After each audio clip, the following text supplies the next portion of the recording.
Hello everyone, welcome back to our channel infinity learning world. मैं हूं शिखा और आज हम करने जा रहे हैं हमारा chapter 2 of class 9 and which is motion in one dimension.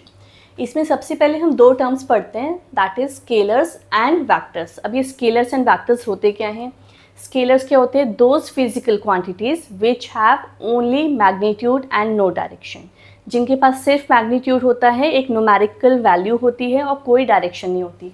For example मास को आप कैसे बोलेंगे? 5 kg, तो कोई डायरेक्शन नहीं मेंशन करेंगे, ये नहीं बताएंगे 5 kg towards north, towards south, ऐसा कुछ नहीं बोलेंगे। आप सिंपली बोलेंगे 5 kg of mass. Similarly length में आप क्या बोलेंगे? 100 मीटर्स, 200 मीटर्स, यहाँ पे कोई डायरेक्शन मेंशन नहीं करेंगे। टाइम में, टाइम भी again 30 second, 40 second, 1 minute, 1 our without any direction. Distance में हम कोई डायरेक्शन मेंशन नहीं करते हैं, सिर्फ एक न्यूमेरिकल वैल्यू बताते हैं with SI unit. Similarly speed, तो स्केलर क्वांटिटीज़ क्या होती हैं? एक न्यूमेरिकल वैल्यू होगी, साथ में यूनिट, जो भी जिस भी क्वांटिटी की यूनिट है वो हम साथ में लिखते हैं, बट यहाँ पे डायरेक्शन के बारे में हम कोई बात नहीं करते हैं।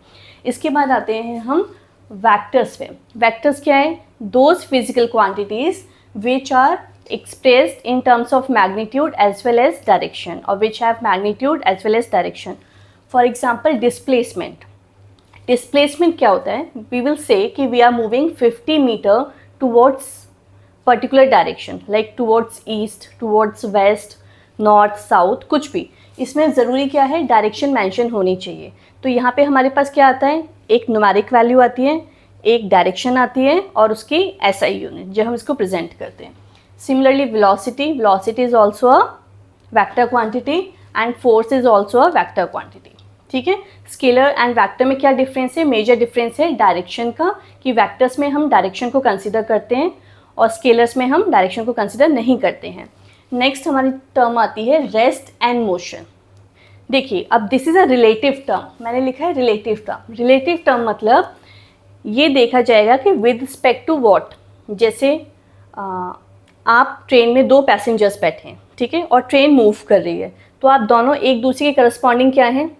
रेस्ट में हैं। लेकिन अगर आप बाहर देखेंगे, प्लेटफॉर्म देखेंगे या ट्रीज देखेंगे, तो उनकी करस्पॉन्डिंग में क्या है? आप मोशन में हैं। तो ये क्या होती है? रिलेटिव टर्म होती है। एज सच, ये मैंने अगर एक ये मार्कर को रख दिया, मुझे लग रहा है ये रेस्ट पे है, लेकिन आपको पता है अर्थ तो रेस्ट पे नहीं है, वो स्पिन भी कर रही है, रोटेट भी कर रही है। तो इसलिए हम बोलते हैं कि rest and motion are relative term, मतलब विद रिस्पेक्ट टू व्हाट, किसके रिस्पेक्ट में हम उसको डिसाइड कर रहे हैं। तो हम इसके लिए डेफिनेशन क्या बोलते हैं कि if a body is changing its position with respect to immediate surrounding. जैसे मेरे पास ये बोर्ड है और इसके करस्पॉन्डिंग में मैं मूव कर रही हूँ, तो आई एम इन मोशन, ठीक है। अगर मेरे सराउंडिंग में, मेरे इमीडिएट सराउंडिंग में ये बोर्ड है और मैं एक ही प्लेस पे खड़ी हूँ, तो दैट इज़ रेस्ट। तो हमेशा यहाँ पे मैटर करता है कि आप विद रिस्पेक्ट टू किसके ले रहे हैं। तो हम रेस्ट की डेफिनेशन बोलेंगे, a body is said to be in rest if it does not change its position with respect to its immediate surrounding, okay. And motion, a body is said to be in motion if it is changing its position with respect to immediate surrounding.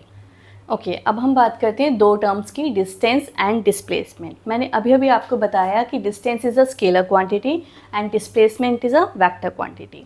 और जब हम इसके difference की बात करते हैं तो एक चीज़ और कही जाती है कि distance is the actual path followed by the body, while displacement is the shortest distance between the initial and final position. अब इसका मतलब क्या हुआ? सपोज़ आप यहाँ से मूव करके 4 मीटर इस डायरेक्शन में गए, देन आप 5 मीटर इस डायरेक्शन में गए, ठीक है। तो this is your initial position, this is your final position. अगर आपसे पूछा जाए व्हाट इज़ द डिस्टेंस, तो डिस्टेंस क्या है? मैंने आपसे कहा टोटल पाथ और actual path followed by the body. तो it is 4 metre plus 5 metre, कितना हो गया आपका?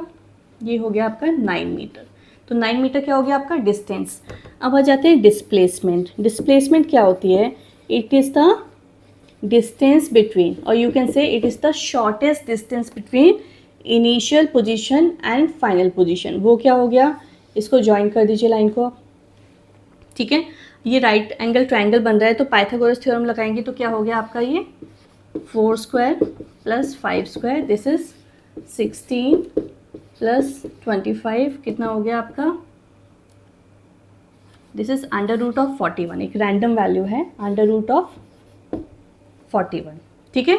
तो अब डिस्प्लेसमेंट कितना है, अंडर रूट ऑफ 41, क्यों, ये है इनिशियल पोजीशन, ये है फाइनल पोजीशन, इनके बीच के डिस्टेंस को हम कहते हैं डिस्प्लेसमेंट, और जो टोटल पाथ उसने कवर किया उसको हम कहते हैं डिस्टेंस। तो distance is a scalar quantity, displacement is a vector quantity.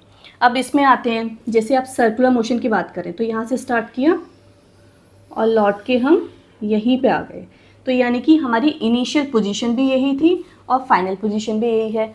तो इस केस में आपकी डिस्प्लेसमेंट कितनी होगी, 0। मैंने क्या कहा, distance between initial and final position, तो इस केस में आपकी डिस्प्लेसमेंट 0 है।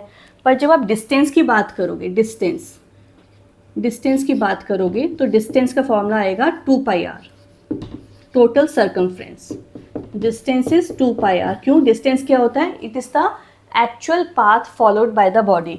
तो यहाँ से बॉडी चलना स्टार्ट हुई और लौट के इसी पोजीशन पे वापस आ गई, तो जो टोटल पाथ कवर किया that is your circumference 2πr। तो ये तो हो गया डिस्टेंस, और डिस्प्लेसमेंट क्या होती है, it is the difference between initial and final position. तो यहीं से स्टार्ट किया था और यहीं पे स्टॉप किया, तो हमारी डिस्प्लेसमेंट कितनी हो गई, 0। ये अक्सर बच्चे कंफ्यूज हो जाते हैं, यहाँ पे ध्यान रखेंगे। कोई भी बॉडी जहाँ से स्टार्ट कर रही है, अगर एक बॉडी ने यहाँ से स्टार्ट किया और ऐसे सब जगह घूम घूम के वापस यहीं पे आ गई, तो हमारी डिस्प्लेसमेंट कितनी हो गई, 0। बट डिस्टेंस कितना हुआ, ये जो पूरा पाथ, इसको टोटल करेंगे आप, ठीक है।